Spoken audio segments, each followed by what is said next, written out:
इस वक्त हमारे साथ इंडियन नेशनल लोकदल की नेता कांता सिंह चौटाला मौजूद है। अभय सिंह चौटाला की धर्मपत्नी हैं। अभी अभी मैम ने कई राजनीति की शुरुआत है वो की है क्योंकि ओम प्रकाश चौटाला जी को 4 साल की सज़ा है आय से अधिक संपत्ति मामले में सीबीआई ने सुनाई। उसके बाद कांता सिंह चौटाला है वो कार्यकर्ताओं के बीच में जाती हुई नज़र आ रही है। हमारे साथ कांता सिंह चौटाला जी मौजूद हैं। मैम, किस तरह से देख रहे हो ओम प्रकाश चौटाला जी को 4 साल की सज़ा है वो सुनाई, उसको लेकर आपकी पहली प्रतिक्रिया क्या है? पहली प्रतिक्रिया यही है मेरी कि उनके साथ बहुत अन्याय हुआ है। और एक तो अन्याय होता है शब्द, एक ज़रूरत से ज़्यादा। और इस वक्त ना सिर्फ हमारी पार्टी नहीं, बेशक हमारे विरोधी क्यों ना हो, उनके मन में भी गुस्सा है ये। और जब आपके साथ अन्याय होता है तो एक आदमी सह लेता है, लेकिन जब ज़रूरत से ज़्यादा अन्याय होता है ना, और जो गुस्सा होता है वो लोगों में फूटता है, और ये गुस्सा फूटेगा लोगों का एक दिन।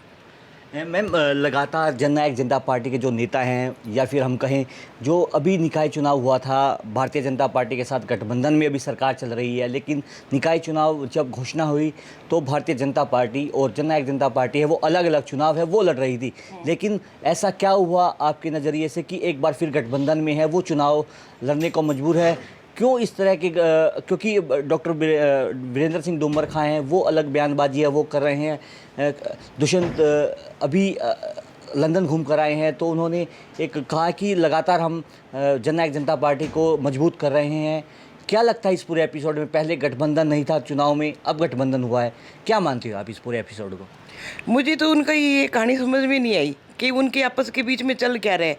क्या बीजेपी की ऐसी मजबूरी है कि वो उनके आगे झुक गए? क्योंकि बीजेपी को आज वैसे देखा जाए आंकड़ों के हिसाब से तो उनको ज़रूरत नहीं है इनके समर्थन की, लेकिन वो क्यों बार बार इनके आगे झुक रही है? ऐसी क्या कमजोरी है वो मुझे समझ में नहीं आ रहा। तो इसलिए इनका जो गठबंधन है इस मेरे समझ से बाहर है ये चीज़। अच्छा मैम, अभी आप सक्रिय राजनीति में आ गए हो, अब क्या प्राथमिकताएं रहने वाली है? किस तरह से इंडियन नेशनल लोकदल के नेताओं को या फिर कार्यकर्ताओं को और मजबूत किया जाएगा आने वाले चुनाव के लिए? मेरी तो कोशिश है भी मैं ज़्यादा से ज़्यादा अपने लोगों के बीच जाऊं।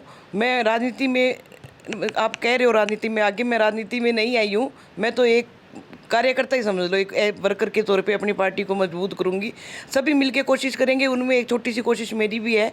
और मेरी कोशिश ज़्यादा से ज़्यादा यही है भी मैं अपने लोगों के बीच, जैसे आज यहाँ आई हूँ तो ऐसे अपने लोगों के बीच उनके घर जाऊँ, उनसे मिलूँ, इतनी कोशिश है मेरी। मैं निकाय चुनाव आने वाले हैं, उसको लेकर इंडियन नेशनल लोकदल की क्या तैयारियां हैं? क्या किस तरह से परफॉर्मेंस है वो रहने वाली है इंडियन नेशनल लोकदल की?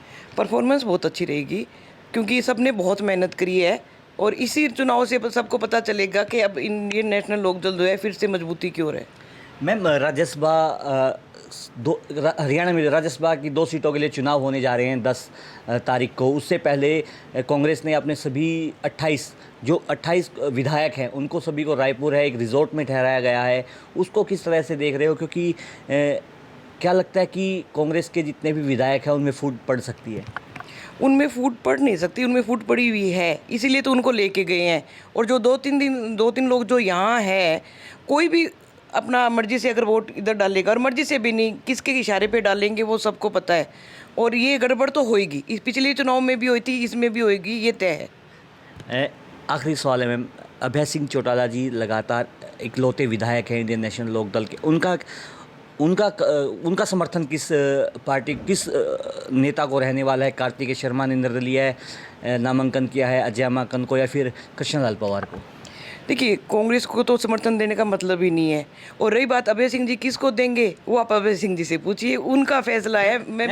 घर में कुछ बात होती होगी इस बात को लेकर? नहीं, घर में हम बात नहीं करते। देखिए, कांता सिंह चौटाला हमारे साथ मौजूद थी। उन्होंने कहा कि अब लगातार कार्यकर्ताओं के बीच में जाएंगी और इंडियन नेशनल लोकदल को मजबूती प्रदान करेंगी। सोनीपत से पंजाब केसरी के लिए सनी मलिक।